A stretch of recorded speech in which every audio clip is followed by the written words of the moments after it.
and the agbada is made up of different parts. So this is called, in Yoruba, it means voluminous or flowing robes. Okay. So you're wearing just part of it this morning. You're not wearing the full thing. The great commander of the Niger. Yes, what you're wearing actually right now is called the awoshoke.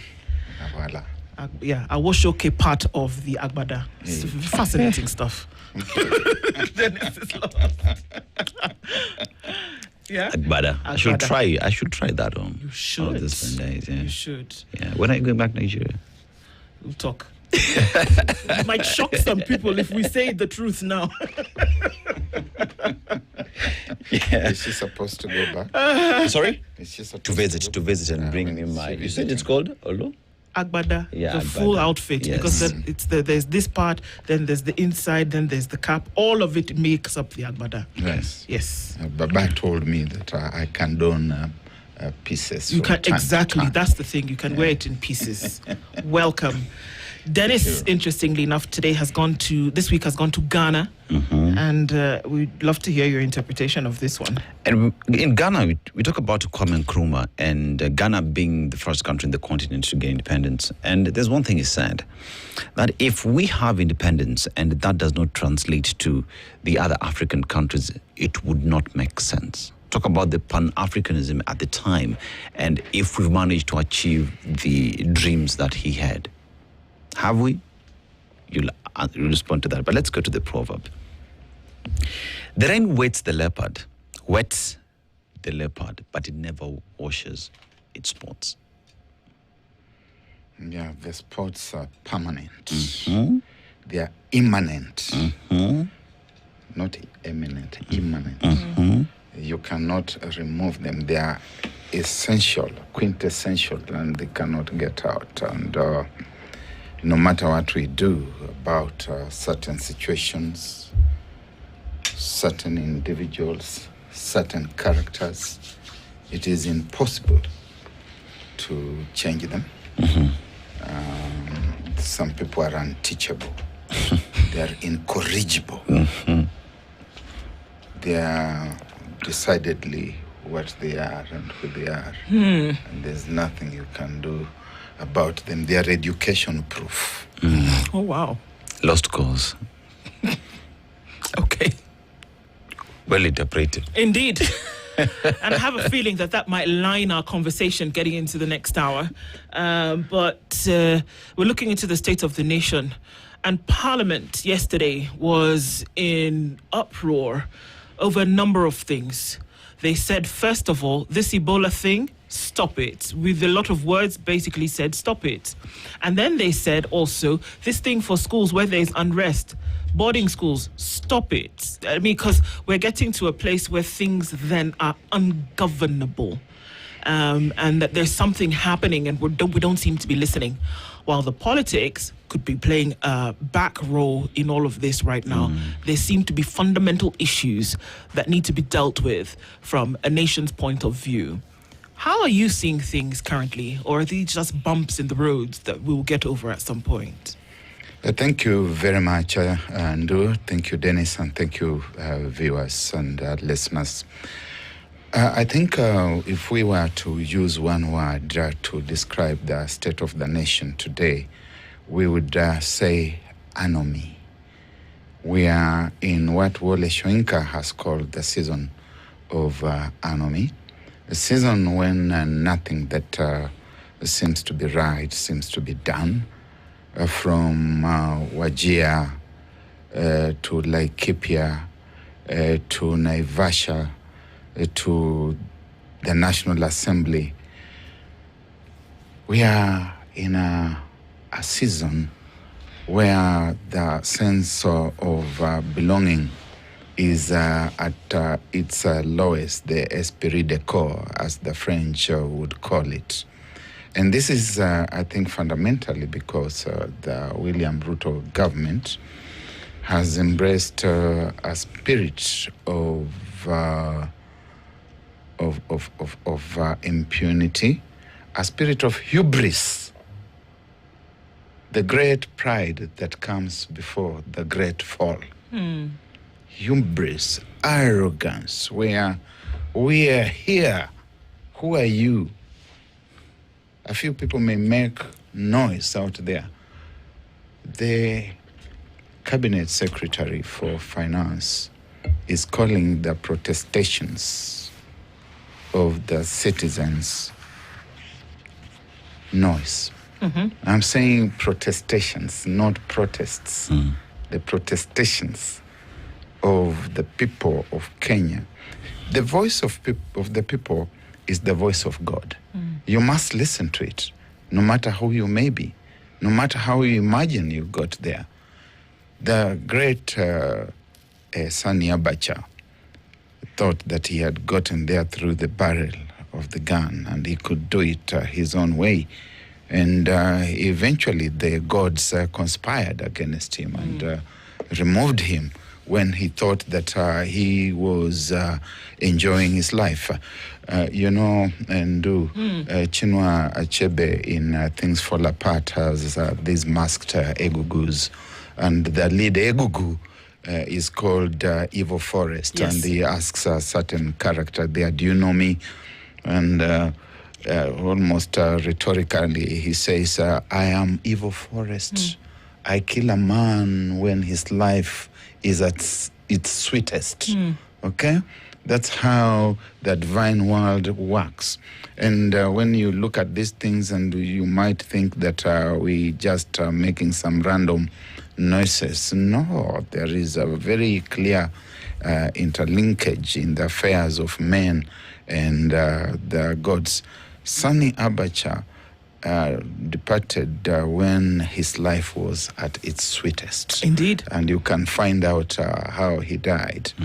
Now, the hubris, once it has taken possession of you, you imagine that you are indomitable, that everyone else is useless, that they are stupid, that they have no sense, they have no intelligence, they have no agenda, they have nothing to tell you.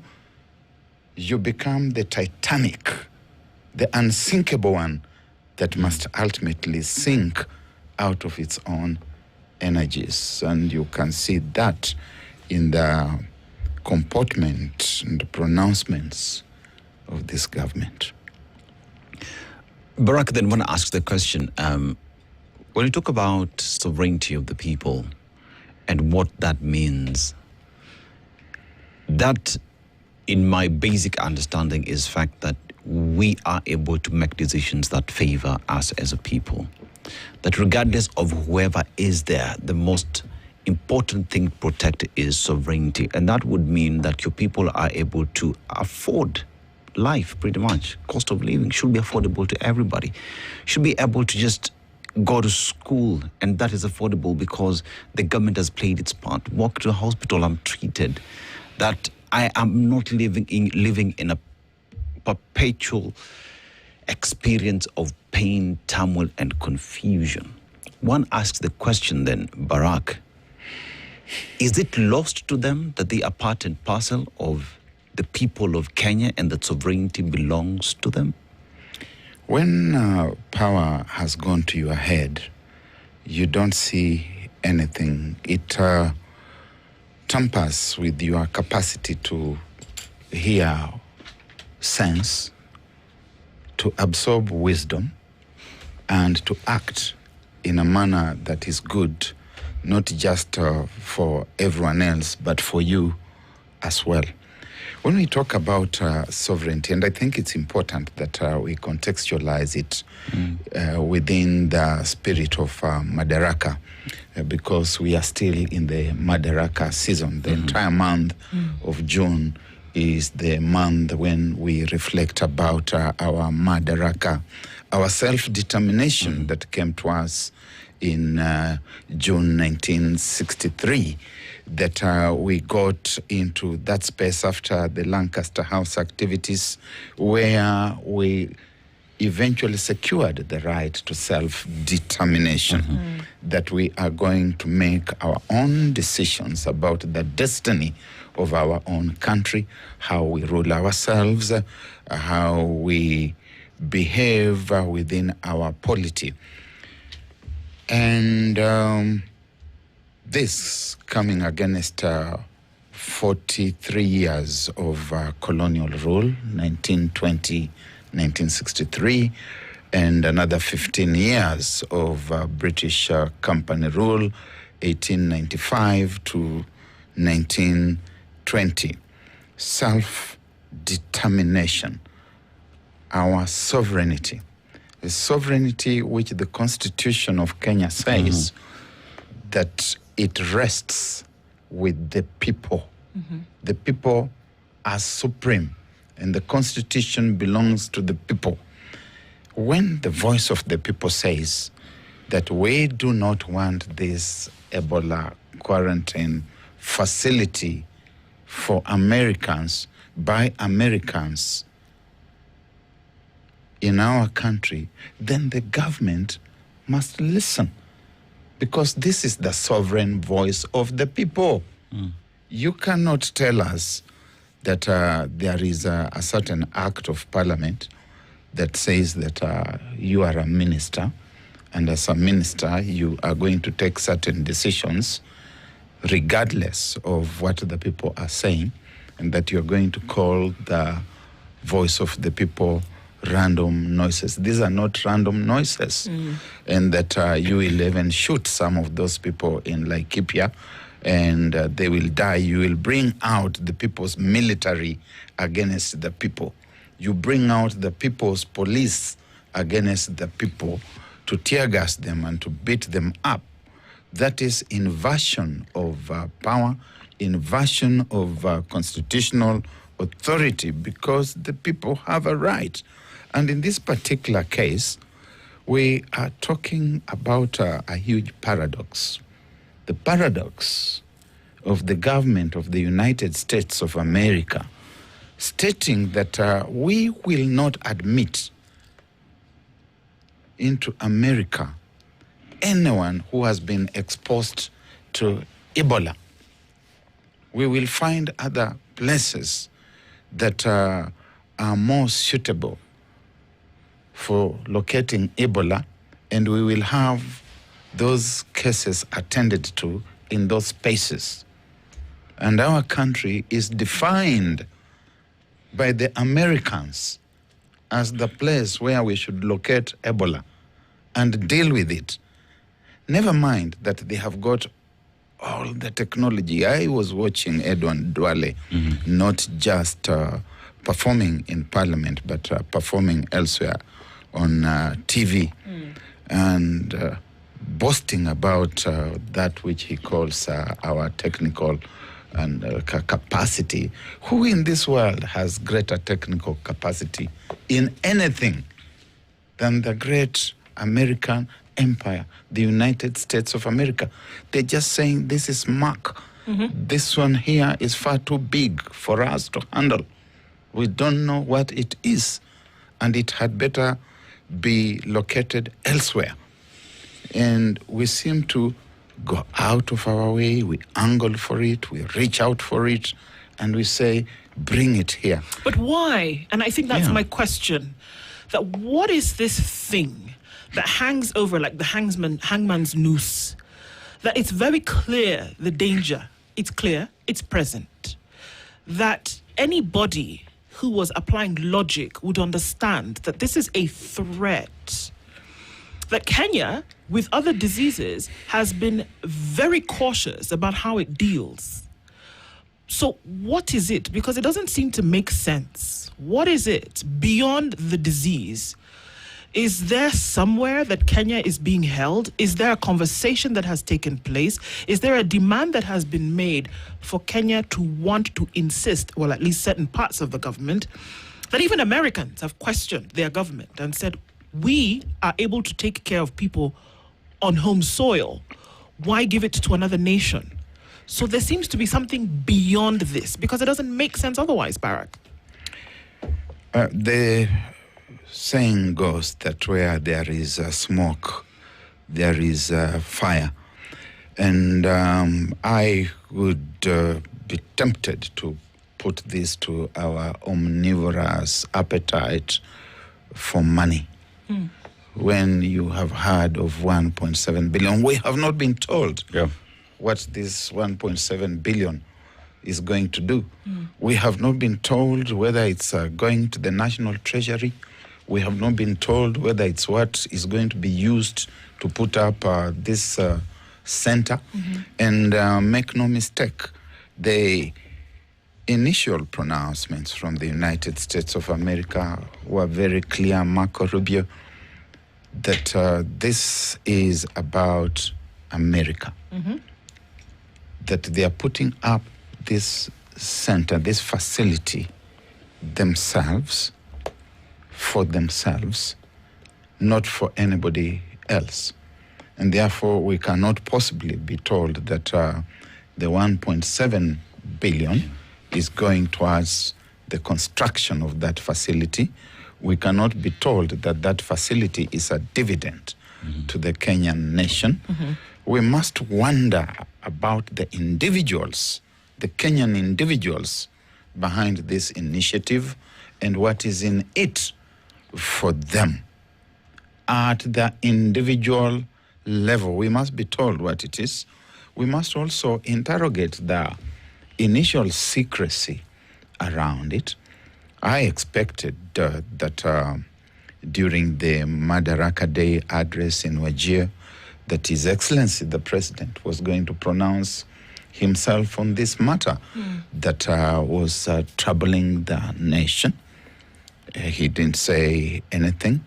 I expected that the sequence, and the Constitution is very clear about the need to know, the right to information as a public constitutional right, that I would have expected that the government of Kenya would proactively, even in its own interest, go out to tell Kenyans that in the wake of this scourge in the Great Lakes region, as part of the measures that the government of Kenya is taking, we have entered into dialogue with the government of the United States of America, and we propose to set up a quarantine center within our republic, and float it even as an idea.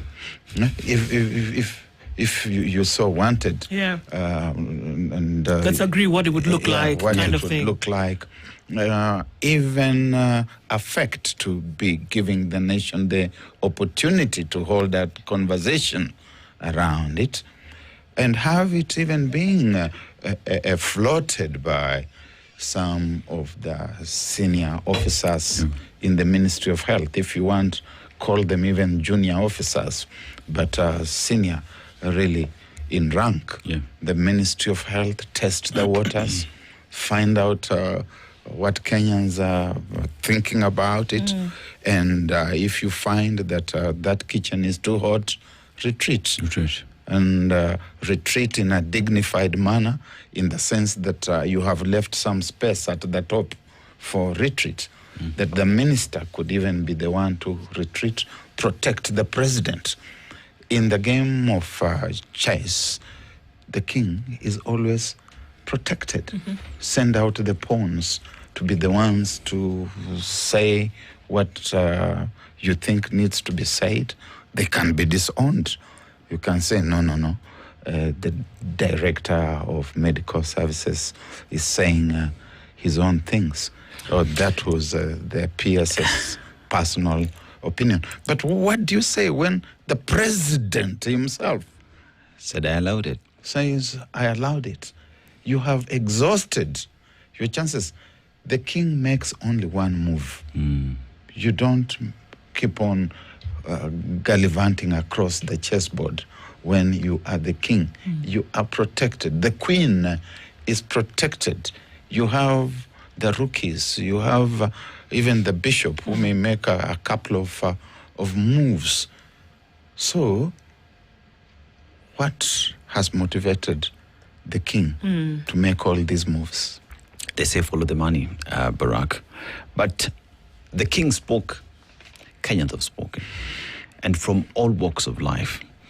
You listen to any doctors in the country, and they say It does not make sense that you would import a disease that has never been recorded in the country. We gave it to the governments that have been there before since the 70s. We've never recorded a single case of Ebola. Here we are, the people have said, no, we don't want this. The doctors have advised you not to do that. The government is for the people, by the people.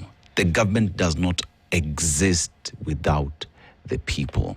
But how far removed is the leadership that we have today from the realities on ground about the people it is working for? In the little volume titled The Trouble with Nigeria, Nigeria is a metaphor for Africa. Today I'm flowing in the I can see. Nigerian spirit. Yeah. In the little volume titled The Trouble with the Nigeria, and Nigeria being a metaphor for Africa, Chinua Achebe talks of the African president as a person who does not live in his country. And he qualifies. He says, these people are physically in the country, but they are not in the country because they do not know what is happening in the country, what the people are thinking in the country. They are barricaded by notables and grandees who mislead them all the time. And I think it's not just within the African context. It happens elsewhere in the world that the iron-fisted ruler will have around him or around her people who keep on saying that is noise, that is nonsense. That is why Marie Antoinette will stand on the balcony and ask, why are they making noise? Why are they making noise? Yeah. And she will be told, oh, they do not have bread. They're protesting because of bread. And she will say, oh, if they don't have bread, why can't they eat cake? And she's not being sarcastic in any way. She does not know what is happening. Somebody who is truthful and who can reach William Ruto should reach him and tell him, Mr. President, they are lying to you. You are seated in a very precarious place. And this Ebola might as well be the last straw that's going to break the camel's back. That you had better listen to the voices of the people, the sovereign voice of the land, and retreat. To retreat is not weakness. To retreat is often tactical. President Moi used to retreat. And, you know, when Moi came to power in this country, I was a young man. I had to be away from university because I went to university the following year. And a lot of us flattering ourselves with the thinking that we were becoming part of the educated intelligentsia had a certain sense of being almost dismissive, but basically on President Moi's modest formal education. But he had a lot of other education, a lot of wisdom. When he called himself professor of politics, it was not because he had gone through the academies and they had given him the degrees and the certification that go with that. It was because he understood how the polity works. The need to recognize that the polity, the nation, is a live thing, and a live thing cannot be bottled up. It must be allowed to ventilate. It must be allowed a bit of pressure to come out. But Ruto and the dwellers of this world are bottling up the country under a lot of pressure. You just need to shake it a little and drop it, and it will explode. So listen to the voice of the people. Drop the hubris. The Americans cannot arm twist you in this season of Madaraka when we are celebrating 63 years of sovereignty, so that a bag in their citizen whom they cannot take to their shores gets to be domiciled here. We are speaking of a situation where a country has cancelled pre-existing medical agreements, health agreements with Kenya, with Africa, that USAID has gone away, and that the impact of USAID going away is being felt on the bodies of the people of this country, that those were the pre-existing covenants that we need to interrogate. When you've been talking about this thing, has Donald Trump also said he's restoring USAID? Are we going to continue getting the support we had for ARVs, for HIV and other conditions? Because if we're going to talk about support, it might as well go across board, yes, isn't it? it must go across the board. Yeah. That the family planning contraceptives that used to come as part of that package, that the personnel, the healthcare personnel that the United States of America withdrew from Kenya, are they coming back? If it's not, then the agreement that William Ruto has with Donald Trump is the agreement of partnership between a horse and a horse rider, where the United States of America is the horse rider, Kenyans are the horse, Donald Trump is the horse rider, and William Ruto is the horse. And we refuse to have a situation where our president becomes a horse being ridden by the American president. The abrogation of sovereignty is usually not hidden, that you can tell exactly what's going on.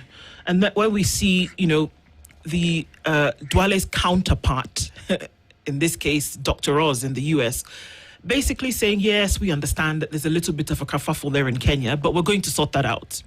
And this is in light of the fact that the court, a high court in Kenya, has pronounced itself and has given conservatory orders to say that this will not continue. Now, sometimes you may get it twisted that the judiciary is the abandoned stepsister of government. It isn't.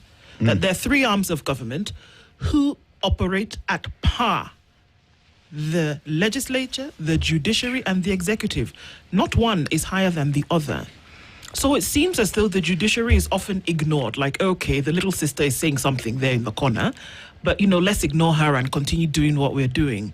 So much so that another country also is doing the same thing. That if the US court were to pronounce itself on something, other countries would bow in obedience. But this seems to be the opposite. Who has allowed this to happen? Not just by folks in the country, but others outside the country are also seeing that your laws, because you ignore them, can also then be ignored. Absolutely. And the buck stops at State House. This is William Ruto, His Excellency the President. We put him there to protect our country. The sword that we have given him of the commander-in-chief is not for cutting vegetables. It is for protecting our country, especially against external pressures and influences. This is our space. This is our little corner in the world. This is the landscape that we call home. That you can oppress us anywhere and everywhere else. But when we get into this little corner that we call home, that we know home as home, then we stand tall. And no matter how titanic you may be, how great and powerful you may be, keep your powers to your shores and to your spaces. Issue visa cancellations and bans against us, but leave us alone to enjoy our sovereignty here. And even if you push us to the corner, like you push a rat or a cat, we will fight back. So when you look at the courts, our courts pronouncing themselves, and you say, oh, there's a little fracas, it is insolent, it is patronizing, it is unacceptable. Small we may be, but small in our space, in our little space. Wait for us in your space, and then you can treat us the way you want. So this discourse keeps rotating back to the question of, if they cannot accept their own citizens who have been exposed to Ebola, why should we be the ones to accept? The United States, the global North generally, is very protective of its citizens. Yes. Yep. A small thing happens somewhere and they issue travel advisories to their citizens. And even now, as we speak, they have issued a travel advisory against Kenya. Yeah. And they're issuing the travel advisory against Kenya because of their own exporting of Ebola to our country. You push that thing at us, it gets into our space, and then you tell your people, don't go there. It is now a dangerous place. Be careful how you navigate yourself within that space. Can't we even just see the irony in all this? And I think Kenyans would be willing to stand very solidly behind their president and to defend and protect him were he to be put under any kind of pressure or threat by no matter which powerful nation in the world. If he was doing the right thing for the country, we would all stand up and say, no, Mr. Trump, you can't do this to our president. Kenya is not Venezuela. Hey. You come and abduct and arrest the president. You know, when you look at Kenya in our smallness, but the power that we give the president, one would say anyone who has such power would do each and every single thing to protect the people. But one asks the question then, what makes the president forget that? What makes the leadership in general forget that part? What does the American government have over the leadership to a point where you forget your role as leader of a country? Is there more to this than meets the eye? I don't think that there is a leader anywhere in the world who can force the hand of another leader, sovereign leader in the world, unless first that other leader, the one whose hand is being forced, is conflicted. You must first be conflicted. You have worked yourself into a tight corner that you cannot retreat, that you have made certain concessions. You know, when they invite you to the White House and they cause you to sit in the Oval Office, not just on any seat, but the president's to test it, to feel what it is like. The leather there, the quality, how so different and superior it is. We don't know what concessions you have given. Yeah. We've been asking, for example, that let the details of this covenant that is importing Ebola into our country be made public. And we are being told, no, it is very sensitive. We cannot. We have a right to know. Yes. Sensitivity about ourselves as the sovereign voice, the sovereign people of the Republic of Kenya. We have a right to know. and let it be published. But it can't, and it won't be, because I think there is a conflict. And conflict of interest, I think, is the biggest challenge in government and governance in Kenya and Africa. You get to the high office and you forget immediately that you have gotten there to serve the people, that you are in service. You get there and your teeth become like the teeth of a rodent. You are testing every object in the environment to see whether it is edible. You're finding this one is plastic, this one is ceramic, then this one is sponge. Yes, we can eat this one. You keep on still going back to the ceramics. And you find, no, they're too hard. You are depressed, wondering what you could do about your teeth so that they could eat also through the ceramics. And we become a rodent nation. We become huge fat rats that want to eat everything in the landscape. And that being the case, therefore, we start getting compromised. And people will always tell us, you remember this, you remember that. And so we are not there to serve the people. Is this indicative of what is possible in the future? Because, I mean, if you can do something like this, where the danger is apparent, for, you know, a check of however much, it seems then indicative of what could happen in the future. That, I mean, the highest bidder could come along and then you could, pawn off anything. Is that a danger that Kenya faces, or is this just a one-off situation? We're probably going to see a lot more of this. One of the things which we have to give this government is that it has got the optics of being a favorite of foreign powers. It has done well with the global north, especially. President Macron was here the other day. We have seen us being favorites in the United States. We are in the good books of the British and many others, of Japan, of China, of Russia. We seem to do very well with them, with Israel. And so we can't tell what we are not being told about all these agreements, covenants, and displays of amity, what really lies at the foundation.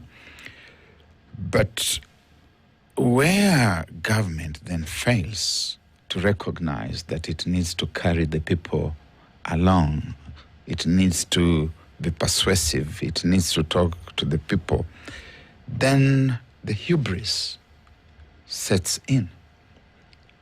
Chest thumping sets in. The Minister for Health goes to Parliament to lecture Parliament and to thump his chest. He goes to national TV to lecture the nation. The President, His Excellency the President, tells the Kenyan nation, yes, President Trump called me, and when he asked me, I okayed it. It would appear that he did not even allow himself to process the thought. Sometimes when people ask us some very heavy things, we say, can you give me a day or two? To mull over it, yes. Yes, to process it, to think over it, to seek counsel, to seek advice. Who among his myriad advisors did President William Ruto consult? Was he advised? How well was he advised? Was Duale asked to talk to his experts in the health ministry to hear their opinion? The various doctors, entities, were they consulted? If they were, why are they protesting now? It's clear that they were not. And I think it can be very difficult to serve in certain offices where decisions are made, and then you are sent out there to go and justify them, to apologize, to explain to the public why those things are so right. Barrack, Kenyans know what they want and what they don't want. And that is a clear departure from what the leadership seemingly thinks the people want. But what then must be done for Kenya to speak in one voice, leadership and the people, to be in the same room and move forward? Is there even room for the leadership to be with the people and speak and listen? Or is this far gone? I doubt that the present leadership has capacity for retreat. It lacks both the ability and the proclivity to advise itself to retreat. But in the end, leaderships will come and go. Mm-hmm. And I've been around long enough to know that leaderships come and go. And we are the anthills of the savannah. Grasslands. I told you today I'm flowing in the Nigerian spirit. We are the anthills of the savannah grasslands. You know how it happens in the seasons of rains. You talked about the rains. Yeah.